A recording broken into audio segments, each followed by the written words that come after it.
Hello guys and guys, and welcome back to another tutorial here on Tuesdays. I'm really excited to bring you guys this tutorial about how to make 2D bouncing text to go in your intros and whatnot. That's mainly what I use it for. I use it to put in my intros. If you look at my various 2D intros, it's implemented in pretty much all of them somewhere, and it's a really good way to add animation to your text. It goes along with the beat, and it kind of keeps things moving, even though there's not much going on else in the intro. Maybe it's just the title, and you want it to bounce, just to get some motion in there. So, anyways, I guess I'll be all done elaborating and I'll get into the good stuff. So in After Effects, you're going to want to have your logo imported already, and you're going to want some music of choice, preferably with a pretty heavy beat. So it'll be easy for you to sync the motion of the text to. And we're just going to go ahead and make a composition to hold up everything, and I like to call everything main comp, just for the for the sake of simplicity, because I don't like being original with my comp names. It's just not something I do. Anyways, 1920 by 1080 should do the trick. 10. I cannot type today. I'm sorry. 60 frames per second. You can go down to 30 if you want. Really up to you. I'll keep it at 60. I'm feeling a little daring, and your intro shouldn't be more than 10, so I'll just keep it at 10. But for the sake of the tutorial, I'll just put it at 15. Background color doesn't really matter, and we'll go ahead and click OK. So you can toggle the transparency being shown or not. I'll keep it enabled. So you're going to want to go ahead and drag on your logo. I basically used the same technique from the fancy text tutorial I made last week, and I came up with some pretty snazzy looking text saying my name. And if you want to learn how to make text like this, you just go check out my last tutorial. It's called Fancy Text in Photoshop. So you can go check that out, make some text, and then you can come back here and follow the rest of the tutorial. But there we go. There's our text, and we're going to go find our music. It's right here. I'm just going to double click it. Oh, no, that's the wrong thing. I'm going to double click that part, and it's going to let me select what part of the music I want to use. I believe the beat drop happened after 30 seconds. Let me just preview. Oh, maybe a little bit before. Alright, so it sounds like it's somewhere right about there. Oh, I hit it right on. Let's go a little bit before.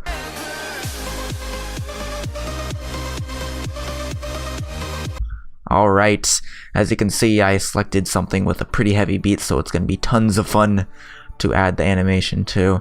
I'm just gonna go ahead, and now that I've trimmed it, I'll bring it down here, and you'll see it's just the trim part that I selected. So if I ran preview now,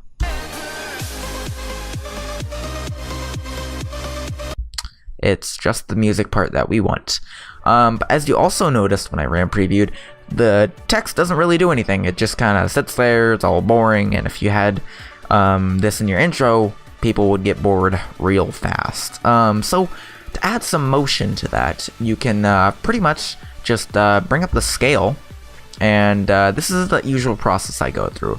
Now you'll notice how the scale, since it was originally like that big, and I brought it down to this big because it looked about right, you'll notice that the scale is all off. It's not at 100% still. It's at like 17.8.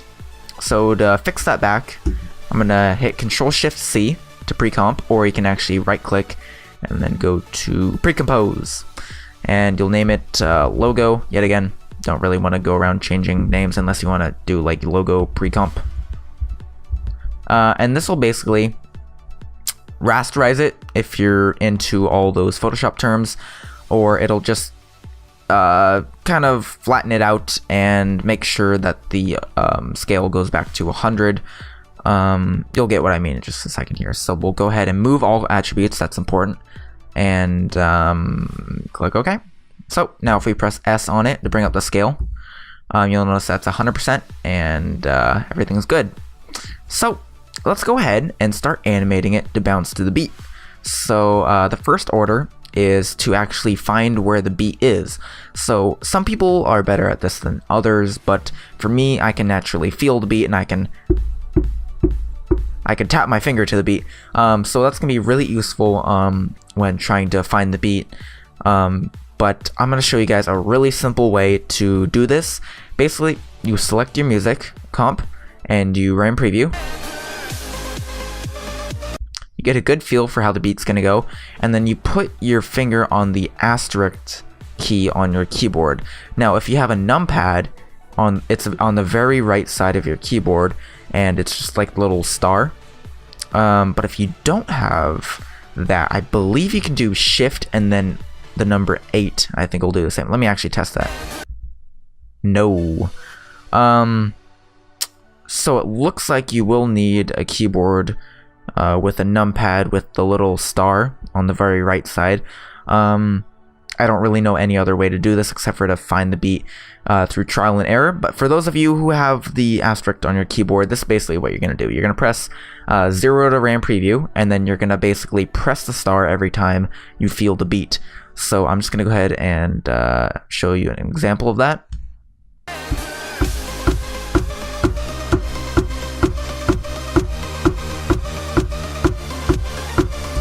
Alright, so I did it a good number of times there. I did it real loud so you guys could hear through the mic. Anyways, that's basically me pressing the beat, and notice how it makes these little markers. Now, these markers are where we're going to want to animate the text to bump, and that'll make sure that the text bumps to the beat and everything syncs up nicely. Now, you'll notice I did it real fast. I did dun, dun, dun, dun. You might even want to do half that, so I'm going to do Control Z, and I'm going to do this again, but half.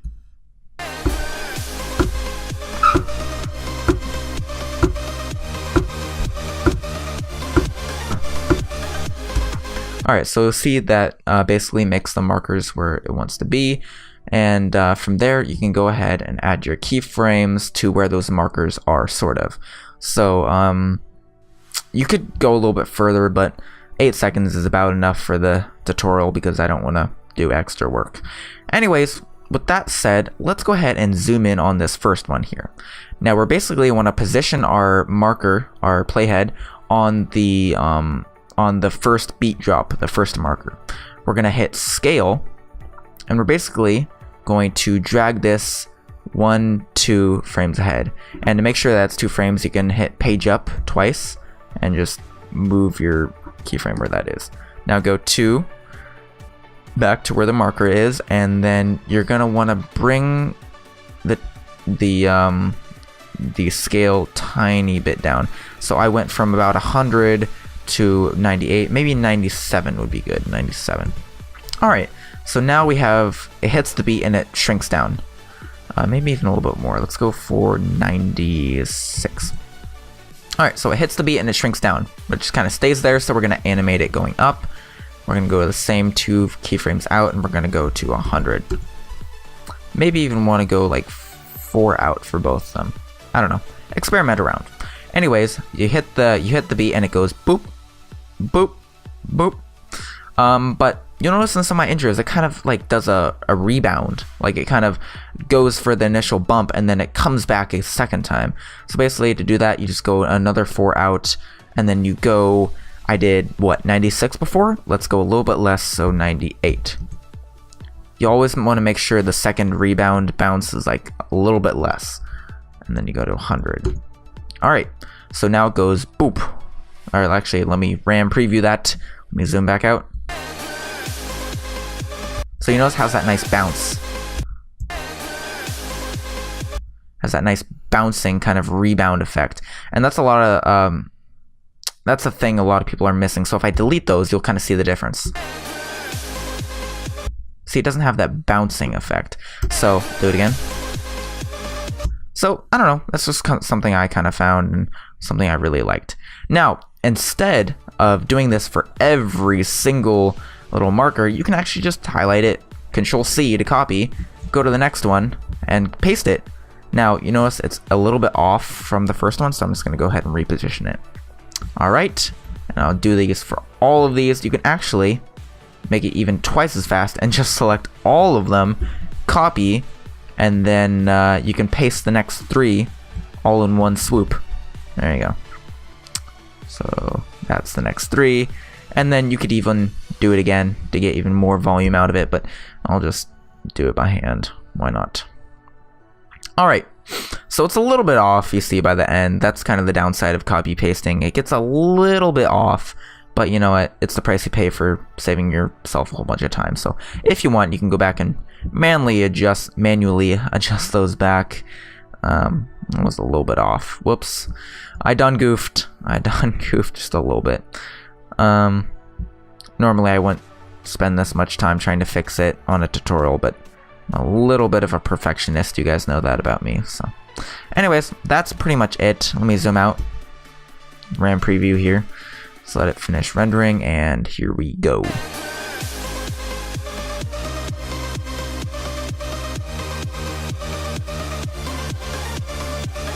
So you'll notice it's a tiny bit off beat. Now you'll notice this once you're done. You're like, oh, it's time to delete them all and start over. But actually, to fix that, you're just going to move it a little bit back and see if that fixes it. And if not, you'll move it a little bit forward and see if it fixes it. So let me just try it now. Maybe even a little bit more forward. Just got to play with it, see what fixes it.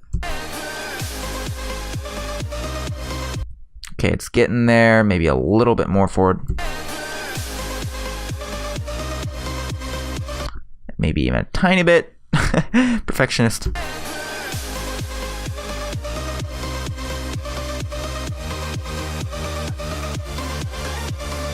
Alright, I think that's pretty perfect. And that's pretty much it. Now, if you want to make the bounce a little bit more intense, you can actually just hit hold shift and select the second keyframe for pretty much all of these here. Second keyframe. Second keyframe. Second keyframe. Oop. Second keyframe. Second keyframe. Basically what you're doing is you're selecting all these so you can change them. Now with all of them selected, make sure your playhead is on one of them, one of the selected ones, and then I'm going to bring it down to about 94. And that should apply it to all of these. See, all of the second ones changed to 94 since we highlighted them. Alright, now I'm going to RAM preview. And it basically made the bounce a little bit more intense. Anyways, that's pretty much it. When it comes down to it, it's really not that complex. It's really simple to do, especially if you have that star on your keyboard to kind of map out the beat. Otherwise, you just kind of go around and, you know, just kind of press, you know, just kind of listen to it and do them one by one. Pausing in between each one to find where the beat is. But you know what?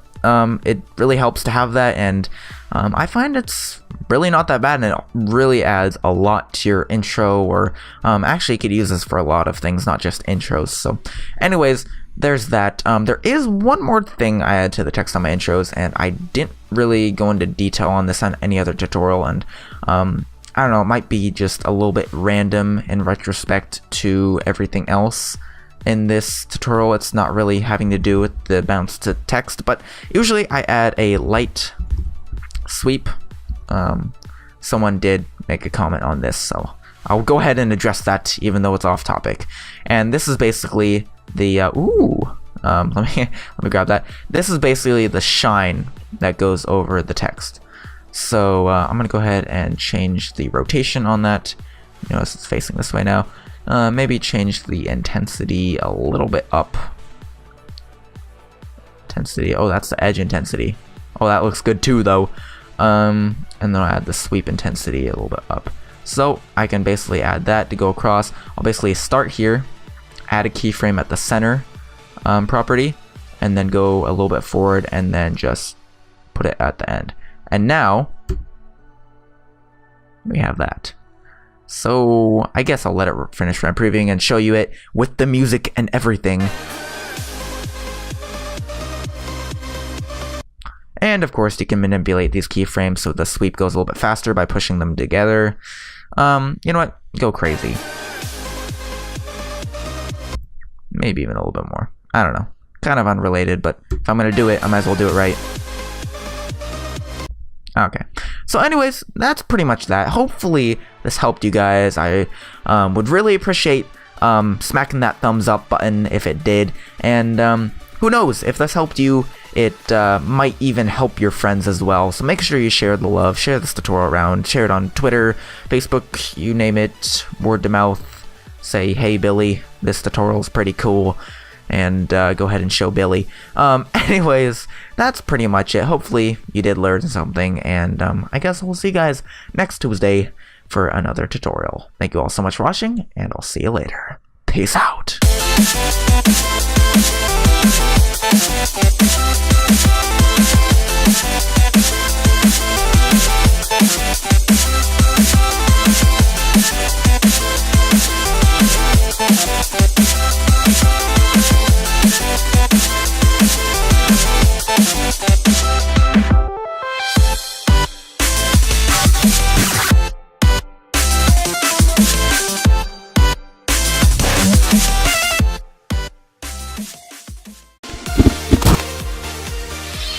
Hello guys and guys, and welcome back to another tutorial here on Tuesdays. I'm really excited to bring you guys this tutorial about how to make 2D bouncing text to go in your intros and whatnot. That's mainly what I use it for. I use it to put in my intros. If you look at my various 2D intros, it's implemented in pretty much all of them somewhere, and it's a really good way to add animation to your text. It goes along with the beat, and it kind of keeps things moving, even though there's not much going on else in the intro. Maybe it's just the title and you want it to bounce, just to get some motion in there. So anyways, I guess I'll be all done elaborating and I'll get into the good stuff. So in After Effects, you're going to want to have your logo imported already, and you're going to want some music of choice, preferably with a pretty heavy beat, so it'll be easy for you to sync the motion of the text to. And we're just going to go ahead and make a composition to hold up everything, and I like to call it Photoshop. So you can go check that out, make some text, and then you can come back here and follow the rest of the tutorial. But there we go, there's our text, and we're gonna go find our music. It's right here. I'm just gonna double click it. Oh no, that's the wrong thing. I'm gonna double click that part, and it's gonna let me select what part of the music I want to use. I believe the beat drop happened after 30 seconds. Let me just preview. Oh, maybe a little bit before. Background color doesn't really matter, and we'll go ahead and click OK. So you can toggle the transparency being shown or not. I'll keep it enabled. So you're going to want to go ahead and drag on your logo. I basically used the same technique from the fancy text tutorial I made last week, and I came up with some pretty snazzy looking text saying my name. And if you want to learn how to make text like this, you can just go check out my last tutorial. It's called Fancy Text in Everything Main Comp. Just for the for the sake of simplicity, because I don't like being original with my comp names. It's just not something I do. Anyways, 1920 by 1080 should do the trick. 10. I cannot type today. I'm sorry. 60 frames per second. You can go down to 30 if you want. Really up to you. I'll keep it at 60. I'm feeling a little daring, and your intro shouldn't be more than 10, so I'll just keep it at 10. But for the sake of the tutorial, I'll just put it at 15.